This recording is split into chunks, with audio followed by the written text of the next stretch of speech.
오늘은 이 말씀을 가지고 엠마오에서 예루살렘으로 우리 한번 이 말씀을 따라해 볼까요? 시작. 엠마오에서 예루살렘으로. 우리 밑에 영어도 있으니까 우리 미국 사는 한인으로서 자부심을 갖고 영어로 한번 해보겠습니다. From Emmaus to Jerusalem. 예. 엠마오에서 예루살렘으로. 우리가 지난 2주 동안 부활한 예수님을 만난 사람들 설교를 하고 있습니다. 오늘은 세 번째 시간으로요. 엠마오 마을로 가는 두 제자. 여러분들 뭐 이 찬양도 있고 엠마오 마을로 가는 두 제자에 대한 설교도 많이 들으셨을 거예요. 그 엠마오 마을로 가는 두 제자를 예수님께서 만나 주신 사건입니다. 그 사건을 통해서 오늘 우리에게 주시는 말씀이 무엇인가 함께 나누려고 합니다. 지난 2주 동안 먼저 첫 번째 주는 도마 이야기를 살펴봤습니다. 도마, 의심 많은 도마. 그 의심 많은 도마가 예수님이 제자들에게 오셨을 때 하필 그 자리에 없었어요. 그러자 나는 예수님을 못자국과 그 허리의 창자국을 만져보지 않으면 예수님을 믿지 않겠다. 예수님의 부활을 믿지 않겠다. 그렇게 말하죠. 예수님께서 다음에 찾아오셨을 때 그에게 그 손가락으로 내 못자국과 내 창자국을 찔러서 들여다봐라. 그렇게 말씀하시므로 의심의 사람에서 믿음의 사람으로 바꿔주신 말씀을 살펴봤고요. 지난주는 역시 우리가 잘 아는 베드로 이야기. 어부로 예수님의 죽으심으로 낙심해서 고향으로 돌아가 나는 고기 잡으러 가노라. 그러자 다른 제자들도 우리도 함께 간다 라고 하면서 갈릴리 바닷가에서 다시 고기 잡던 베드로에게 찾아오셔서 그 베드로의 그 첫사랑을 회복하도록 해주시고 그리고 자신의 실패를 직시하도록 해주시고 그리고 내가 나를 사랑하느냐 3번 물으시면서 내 양을 먹이라. 제자의 사명을 회복하도록 해주셨던 그 3번의 질문에 대해서 우리가 함께 나눴습니다. 오늘은 이제 또 다른 만남, 또 다른 부활하신 예수 그리스도를 만나는 그 만남의 이야기입니다. 엠마오로 향하는 두 제자, 너무나 유명한 이야기입니다. 누가복음에는 두 가지 아주 긴 이야기가 있습니다. 이 두 긴 이야기가 무엇이냐면 탕자의 비유입니다. 예수님께서 탕자의 비유를 하실 때 그 이야기 굉장히 길고 그리고 굉장히 드라마틱한 스토리입니다. 그런데 이거는 예수님께서 직접 해주신 이야기였고 이제 이 누가는 마지막 누가복음을 마치면서 또 다른 긴 이야기로 이 복음서를 마치는데 그 이야기가 오늘 우리가 읽는 이야기입니다. 그래서 사실은 이 이야기는 전체 그림을 파악해야 되기 때문에 사실은 다 읽어야 돼요. 근데 오늘 본문이 너무 긴 거예요. 그래서 여기다가 다 띄울 수가 없는 거예요. 그래서 오늘은 우리 함께 조금 시간이 걸리더라도 한 절씩 교독하면서 오늘 도대체 이 이야기가 뭔지를 다시 한번 자세히 보면 좋겠다. 그런 생각이 듭니다. 예, 이렇게 길어서 오늘은 함께 읽었습니다. 이제 무슨 얘기인지 대충 파악하셨잖아요. 그렇죠? 예, 엠마오로 가는 두 제자 이야기는 예수님이 부활하신 그 아침.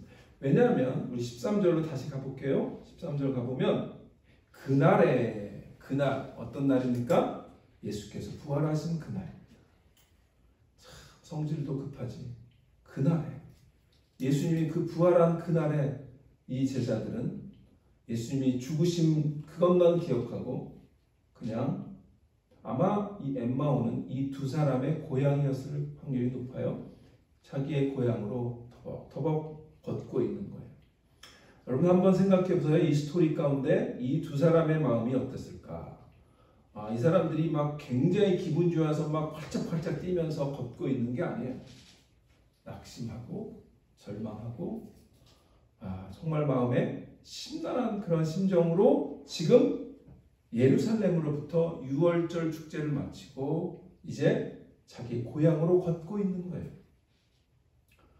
우리가 인생길을 가다 보면 별로 원하지 않는 그런 일들이 벌어질 때가 많이 있습니다. 그런데 그때 우리가 어딘가를 갈 때 목적지 없이 걷는 것과 같은 그럴 때가 있어요. 살다 보면 앞이 캄캄할 때가 있잖아요.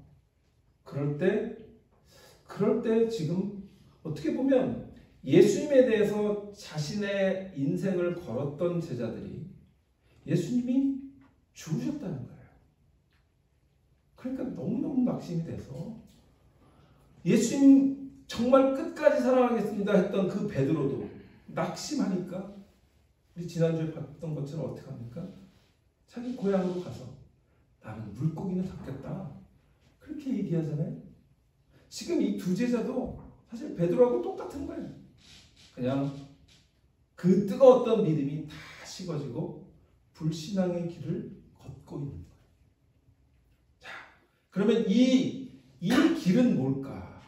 엠마오로 가는 길은 무엇인가? 이건 불신앙의 길임을 말해주는 거예요. 불신앙의 길. 왜 그럴까요? 왜 이 길이 불신앙의 길인 것을 우리가 보게 될까요? 그러니까 사람이 하나님을 정말 신앙을 갖고 믿음을 갖고 믿다가도 정말 낙심하면 그럴 때가 있어요. 신앙이고 뭐고 다 그냥 팔아먹는 거죠. 이 두 제자가 아마 굉장히 낙심을 해서 그렇게 지금 터벅터벅 걷고 있는 거예요. 그런데 왜 불신앙일까? 우리가 생각할 수 있는 건 뭐냐면 예수님께서 분명히 내가 부활한 후에 어디로 먼저 가겠다. 갈릴리로 먼저. 우리 마가복음 14장 28절 보겠습니다. 마가복음 14장 28절에 보면 예수님 분명히 이렇게 말씀하시죠. 그러나 내가 살아난 후에 첫 번째 우리가 기억할 건 내가 살아날 거야 얘기하셨단 말이에요. 제자들에게. 그런데 그거 믿지 않는 거예요. 그 다음에 살아난 후에 너희보다 먼저 갈릴리로 갈 거야 그렇게 약속하셨어요. 그런데 약속한 것도 믿지 않는 거예요. 그러니까 이 사람들은 예수님이 부활하겠다고 말씀하신 것도 믿지 않고 내가 먼저 갈릴리로 갈 거야 라고 하신 그 약속도 믿지 않는 불신앙의 늪에 빠져 있는 거예요. 그래서 지금 그들은 어디로 가요? 엠마오. 자신의 고향 엠마오로 가는 거예요. 이 엠마오 오늘 보니까 13절에 보니까 그날에 그들 중 둘이 예루살렘에서 25리라고 하면 한 11km, 영어로는 한 7마일 정도 뭐 이렇게 된다 그래요. 우리 지도를 하나 보면 이렇게 나오죠. 잘 안 보이실지 모르겠는데 밑에 노란색이 어디냐면 예루살렘이에요. 그 다음에 서쪽으로 약간 북서쪽으로 향해 있는 동그란 그 지역이 엠마오예요. 그리고 맨 위에 있는 저 지역이 어딜까요? 갈릴리예요. 그러면 예수님께서 지금 어디로 먼저 가시겠다고요? 갈릴리. 그런데 지금 이들은 어디로 가고 있어요? 엠마오로 가고 있어요. 그들이 믿음의 사람이었다면 갈릴리 방향으로 가야죠. 그리고 그때는 중간에 어디가 있습니까? 사마리아가 있죠. 이들은 사마리아 지역을 통과하지 않아요. 그래서 이 유대인들이 예루살렘에서 갈릴리로 가는 코스가 어디냐면 주로 이 사회 쪽, 그래서 그 요단강 쪽으로 가서 그쪽으로 이렇게 돌아가 요단강을 건너가지고 그래서 다시 저쪽 북쪽으로 가서 그쪽에서 다시 요단강을 건너서 갈릴리 가는 그 코스를 택했다 그래요. 그 정도로 사마리아 사람들을 싫어해서 사마리아 지역은 건너가지 않았던 거예요. 그런데 지금 만약에 이들이 이쪽으로 방향을 틀었다면 믿음의 길이었겠죠. 그러나 그들은 전혀 그들이 갈릴리로 가지 않는 방향, 엠마오로 가고 있는 거죠. 그래서 이들은 지금 불신앙의 길을 걷고 있는 거예요. 터벅터벅. 왜? 왜 이들의 믿음이 이렇게 불신앙으로 바뀌었죠? 예수님에 대한 기대감이 자신들이 기대했던 거랑 전혀 달랐던 거죠. 예수님을 정치적으로 로마의 압자에서 우리를 구해주는 정치적인 메시아로 생각했는데 십자가에 하루아침에 죽으신 거죠. 그래서 실망감과 낙심으로 그들은 그날에 하필 예수님께서 부활하신 그날에 그들은 예수님과 전혀 다른 방향으로 걷고 있는 거예요. 우리는 조금만 더 기다리면 조금만 더 기다리면 주님의 약속하신 것들이 우리에게 오는데 그걸 못 참고 그날에 다른 방향으로 가고 있지 않는가. 오늘 본문에 보면 이들의 모습을 얘기해주는 몇 가지가 있는데요. 14절을 보세요. 14절을 보면 이 모든 된 일을 서로 이야기하더라. 15절 그들이 서로 이야기하며 문의할 때에 지금 그들이 뭐 하면서 걷죠? 이야기해요. 말해요. 근데 무슨 말 하고 있죠? 예? 모든 된 일. 그 모든 된 일이 뭐예요? 최근에 있었던 일들. 예수님께서 예루살렘에 입성하셔서 나귀 타고 호산나 호산나, 오늘 우리 찬양도 호산나 찬양했잖아요. 우리를 구원하소서. 사람들은 그렇게 예수님을 박수치고 환영했는데 우리를 구원하실 줄 알았던 그분이 갑자기 정부에 잡혀서, 이 종교 지도자에게 잡혀서, 그리고 빌라도에게 넘어가서, 그리고 채찍질 당하시고 결국 십자가에 죽으시는 그 일들. 그런데 더 최근의 일은 뭐죠? 그날 아침에 일어난 일. 그날 아침에 무슨 일? 여인들이 예수님이 죽으신 무덤에 찾아갔더니 무덤 문이 열려있고 예수님의 시체가 없어요. 그 일까지 듣고 지금 그들은 지금 뭘 가고 있는 거예요? 엠마오로 가고 있는 거예요. 여러분, 이건 뭘 얘기할까요? 우리가 예수님에 대해서 열심히 말할 수 있어요. 복음에 대해서도 열심히 말할 수 있어요. 그런데 우리의 발걸음은 불신앙의 길로 갈 수 있어요. 이 엠마의 두 제자가 무슨 얘기하고 있어요? 예수님 얘기하고 있어요. 그런데 그들의 발걸음은 불신앙의 길을 걷고 있는 거예요. 우리도 신앙생활을 하면서 우리의 마음은 차갑게 식었고 주님을 향한 사랑도 없고 믿음도 간당간당하고, 그런데 여전히 우리는 교회 얘기하고 복음 얘기하고 교회가 어떻고 목사가 어떻고 저 집사가 어떻고 얘기할 수 있어요. 우리가 예수님 얘기하고 복음 얘기하고 교회 얘기한다고 우리의 믿음을 드러내는 것이 아닌 거예요. 두 번째, 15절에 보니까 그들이 서로 이야기하며 문의할 때에 예수께서 가까이 이르러 그들과 동행하시나 16절 그들의 눈이 가리어져서 그인 줄 알아보지 못하였거든. 먼저는 말로 아무리 예수님 얘기했지만 그러나 그들은 불신앙이었어요. 그런데 두 번째는 그들의 눈이 가려졌어요. 예수님이 바로 옆에 계셨어요. 그런데도 그들은 예수님을 알아보지 못해요. 우리의 마음이 불신앙으로 가득 차면 주님께서 우리와 늘 함께 하셨음에도 불구하고 그거를 인지하지 못하고 깨닫지 못하고 보지 못하는 일이 벌어진다는 거예요. 여러분, 그러기가 너무 쉽습니다. 목사도 마찬가지잖아요. 교회에서 사역을 마치고 올라가다가 갑자기 불신앙의 마음에 그런 불신앙의 마음을 주면 목사도 그런 마음을 가져요. 여러분, 그게 우리예요. 그게 우리의 연약한 존재라는 거예요. 지금 이들이 입으로는 예수님 얘기하고 있지만 불신앙의 발걸음을 걷고 있고, 그런데 그들에게 예수님이 찾아오셨는데 바로 옆에 걷고 있지만 예수님이 눈에 보이지 않는 거예요. 여러분, 혹 우리가 그런 모습이 아닌가 우리 자신을 돌아봐야 할 줄 믿습니다. 그리고 이들의 마음 상태가 어땠을까? 17절 보세요. 예수께서 이르시되 너희가 길 가면서 서로 주고받고 하는 이야기가 무엇이냐 하시니 두 사람이 슬픈 빛을 띠고 머물렀더라. 슬픈 빛을. 이 두 사람의 마음이 너무나 낙심된 거예요. 너무나 슬픈 거예요. 여러분, 우리가 살면서 이럴 때가 있어요. 슬플 때가 있죠. 마음이 아플 때가 있어요. 낙심될 때가 있어요.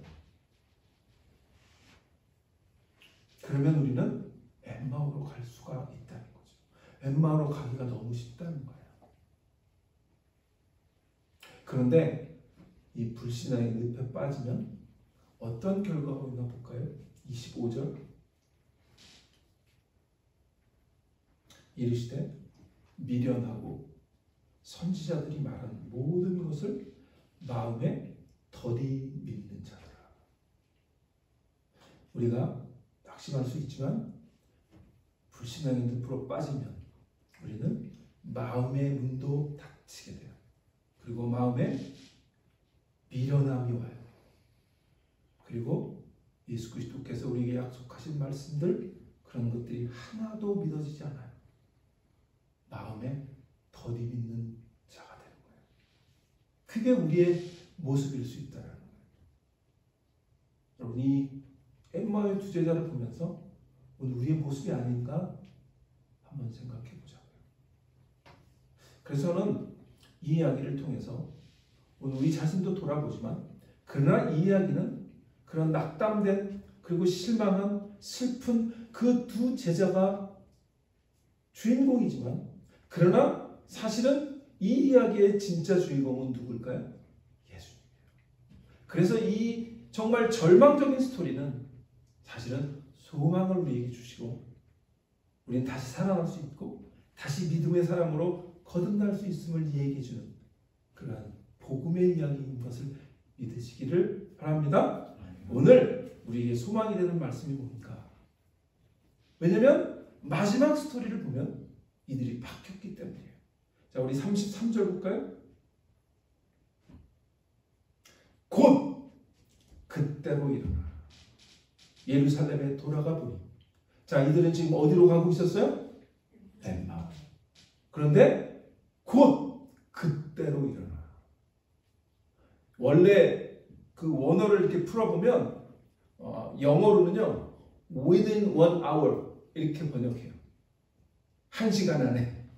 그러니까 바로 그냥 그 시에 그 얘기예요. 뭐예요? 그들이 마음이 예수님의 말씀으로 해서 마음이 뜨거워지자 그들은 지체하지 않았어요.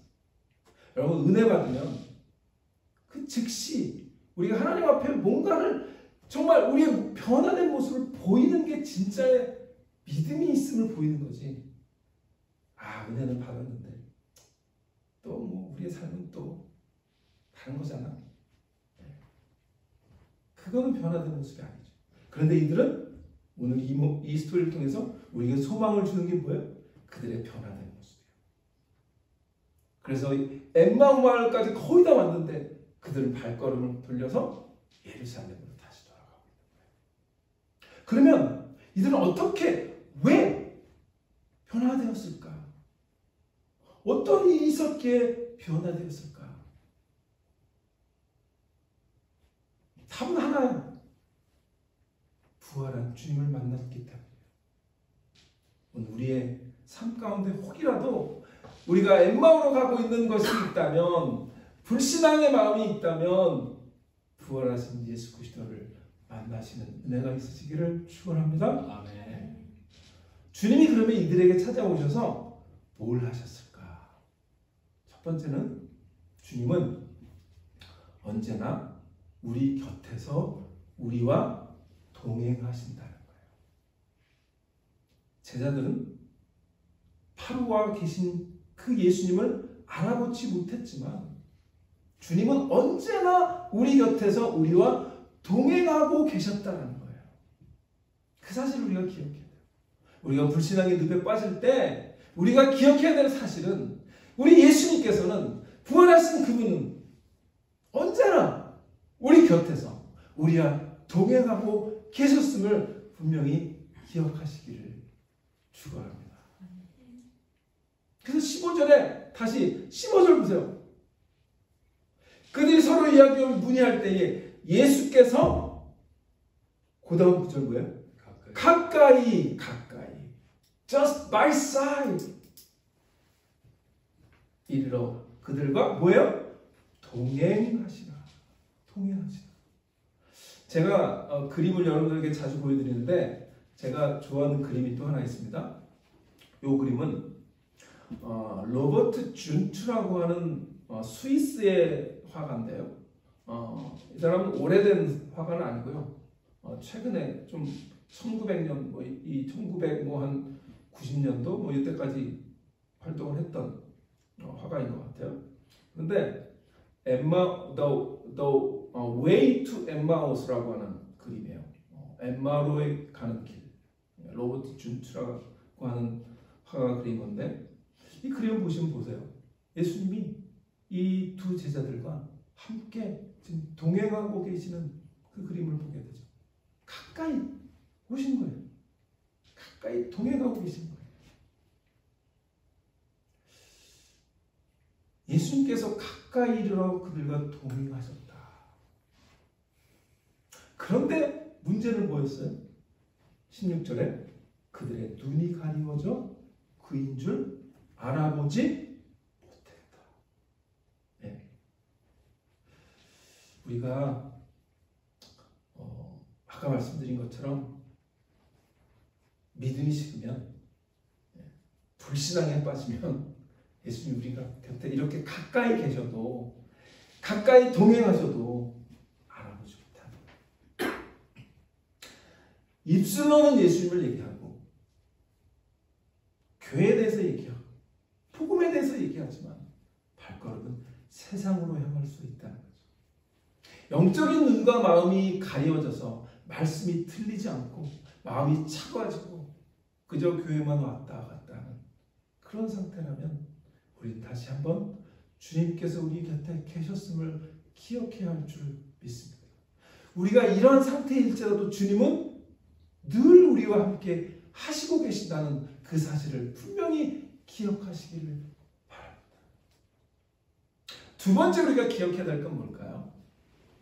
주님은 우리에게 함께 하실 뿐만 아니라 우리에게 말씀을 깨닫게 해주신다는 거예요. 자, 오늘 25절을 볼게요. 25절. 이르시되 미련하고 선지자들이 말한 모든 것을 마음에 더디 믿는 자들이요.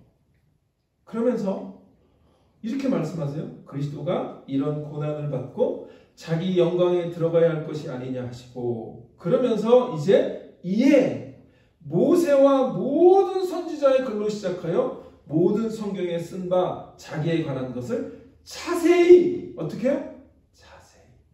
자세히 설명하십니다. 예수님은 우리가 믿음의 눈이 열리도록 마음의 문이 열리도록 우리에게 말씀을 깨닫게 해주시는 분이신 것을 믿으시기 바랍니다. 우리가 주님께만 오면 그렇죠? 주님께 우리의 마음을 열리기만 하면 돌이키기만 하면 주님은 우리에게 오셔서 말씀을 깨닫게 해주신다는 거예요. 이 11km 정도의 이 여정 가운데 보통 한 11km 정도면 천천히 걸으면 뭐 얼마나 걸릴까요? 한 4-5시간 걸릴까요? 뭐 그때 당시는 뭐 길도 그렇게 좋지 않으니까 그 정도 걸릴 수 있어요. 그러면 예수님께서 이 3-4시간, 4-5시간 정도의 이 여정 가운데 함께 하시면서 꽤 많은, 꽤 디테일한 그런 말씀을 풀어주셨을 거라고 우리가 생각할 수 있죠. 저는 이 구절을 생각하면서 너무 부러웠어요. 여러분 한번 예수님이 내 곁에 서서 한 4-5시간 말씀을 풀어주신 걸 한번 상상해 보세요. 이야, 이거는 뭐 여러분 세상에서 무슨 그 대통령하고 또 요즘 미국 선거철이잖아요. 그러면 뭐 대통령, 뭐 바이든 대통령 또는 뭐 트럼프 전 대통령 이런 사람들이 선거 자금을 모금할 때 어떻게 하죠? 예? The dinner with the president, the dinner with the ex-president 해가지고 보통 한 번 같이 디너 먹는 게 보통 얼마가 될까요? 몇십만 불이에요. 그 정도 되는 거예요. 거기서 얼마나 아름답고 좋은 얘기를 할까? 뭐 그렇게 좋은 얘기를 하겠어요. 정치적인 얘기를 하겠지.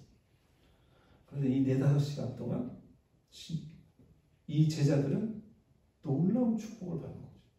주님께서 같이 걸으시면서 모든 성경을 다 풀어주고 계신 거예요. 그런데 어떻게 풀어주셔요? 자세히. 저는 여러분에게 그런 은혜가 있기를 축원합니다.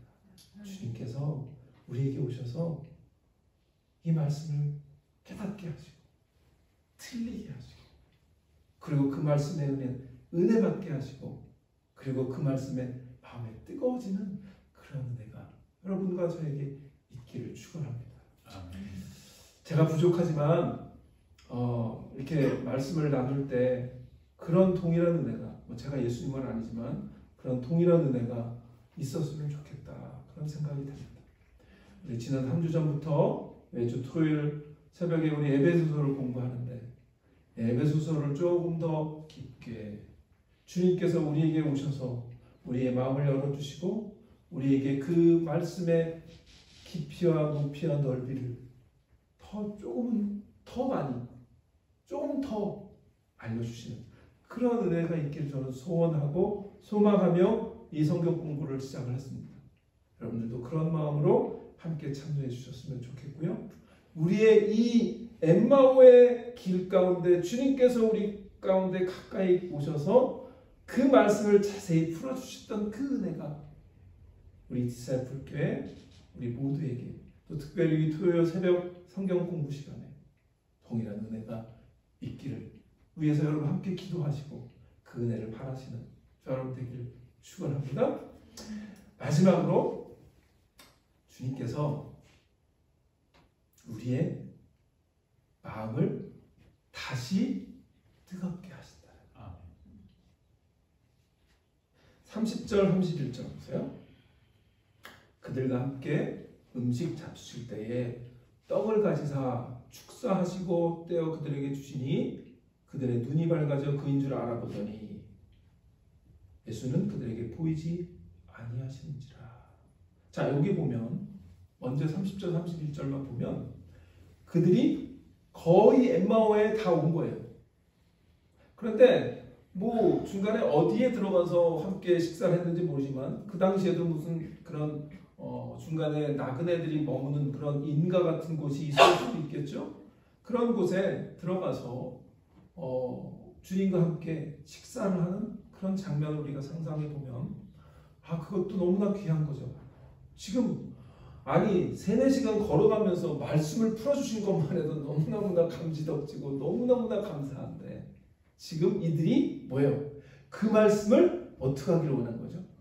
더 듣기를 원한 거죠. 주님, 이들이 주님인지 몰라요. 그런데 너무나 누군가가 너무 말씀을 잘 풀어주는데 마음이 뜨거워지는 거예요. 그 뜨거워진 마음이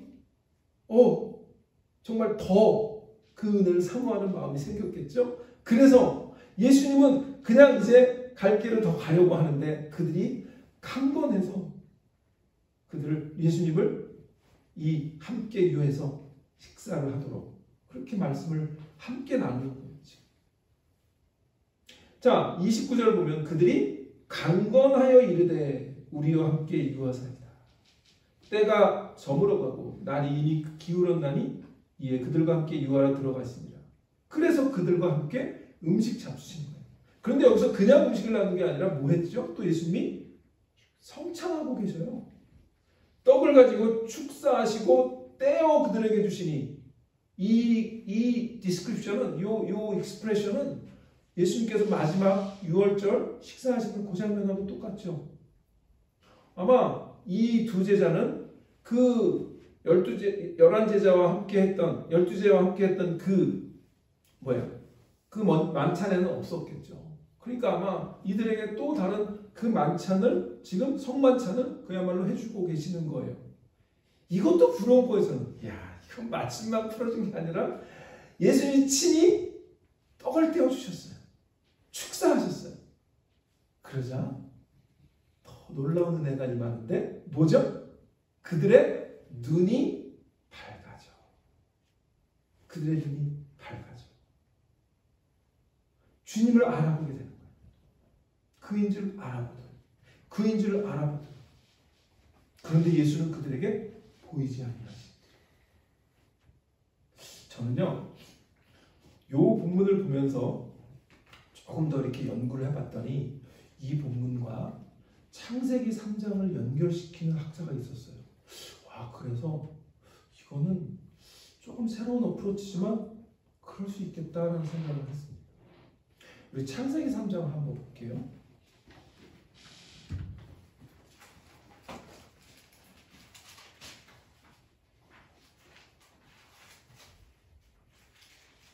자, 창세기 3장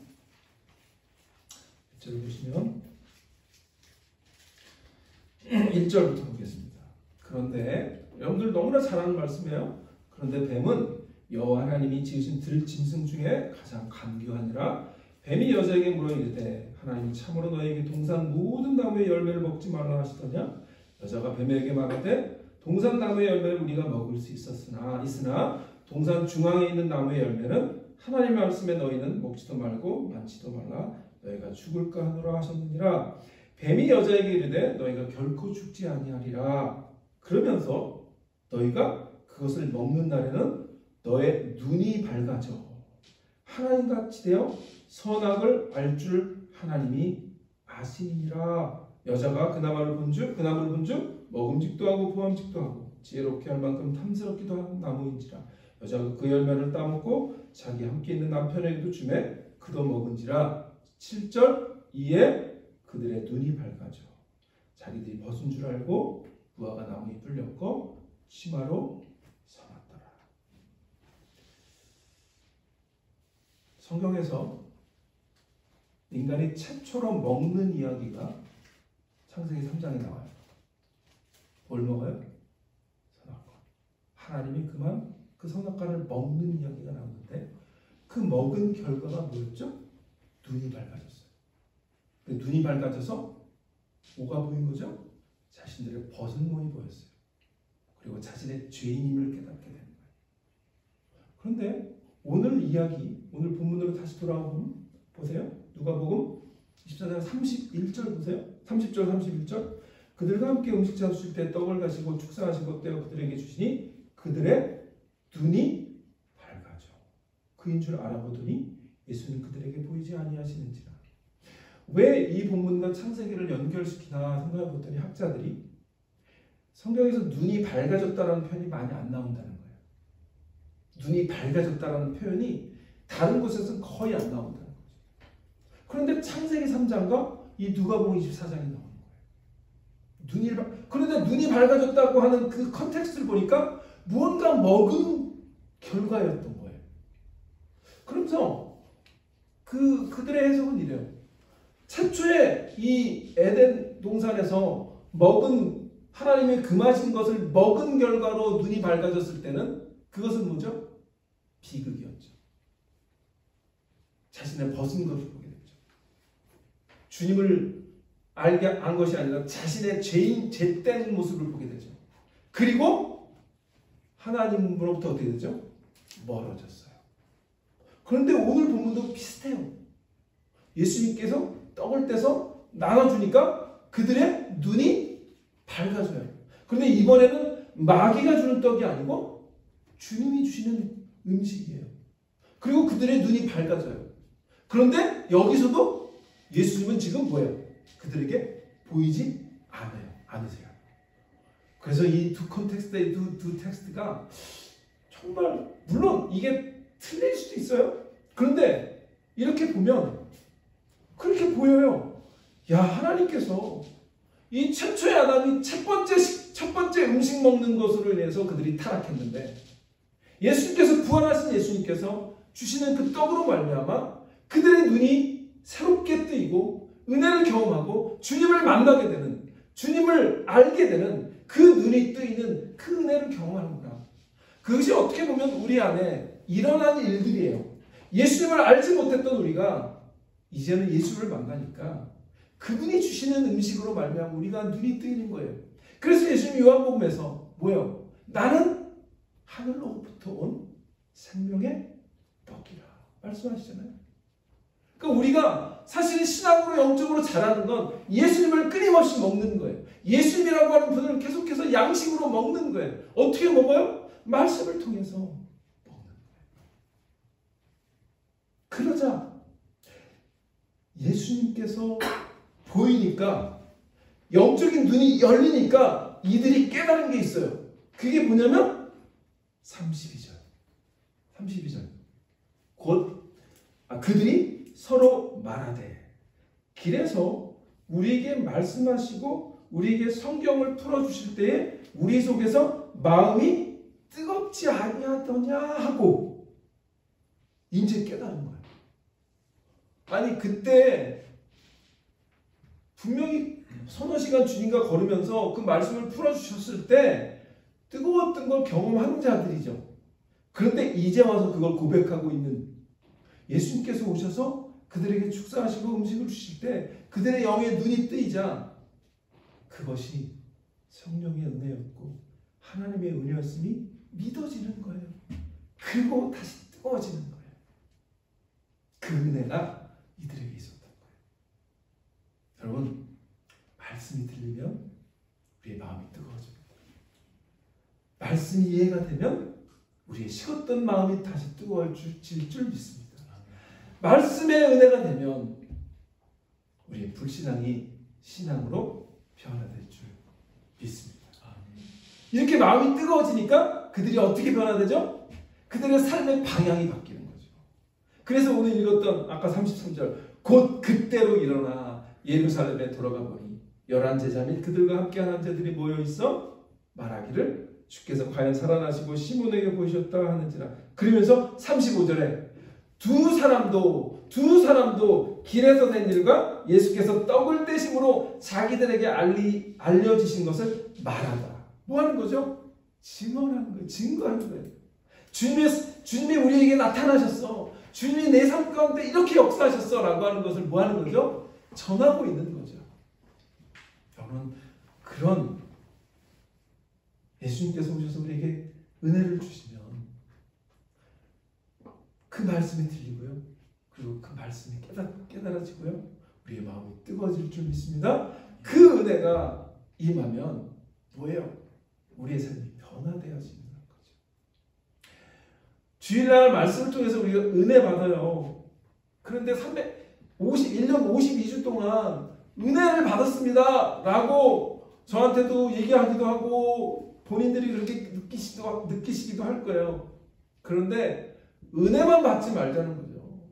은혜만 받고 우리끼리 그래 여기가 좋사오니 초막 셋을 치지 말자는 거예요. 그럼 어떻게 돼요? 예루살렘으로 가는 거예요. 예루살렘이 어디죠?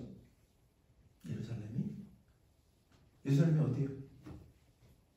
예루살렘은 성전이 있는 곳이에요.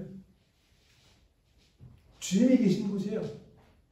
그리고 그곳에서 뭐가 있었죠? 그곳에서 그들의 성령의 역사가 시작된 곳이에요. 그래서 예수님이 뭐라 그래요? 예루살렘과 온 유다와 땅끝까지 이룬 데 증인이 되리라. 스타팅 포인트가 어디예요? 예루살렘은 우리가 다시 우리의 신앙을 시작해야 되는 스타팅 포인트예요. 그곳으로 다시 돌아가는, 엠마오가 아니라 예루살렘으로 다시 돌아가는 그런 여러분들의 결단과 변화와 새롭게 됨이 있는 은혜가 있으시기를 주님의 이름으로 축원합니다. 기도하겠습니다.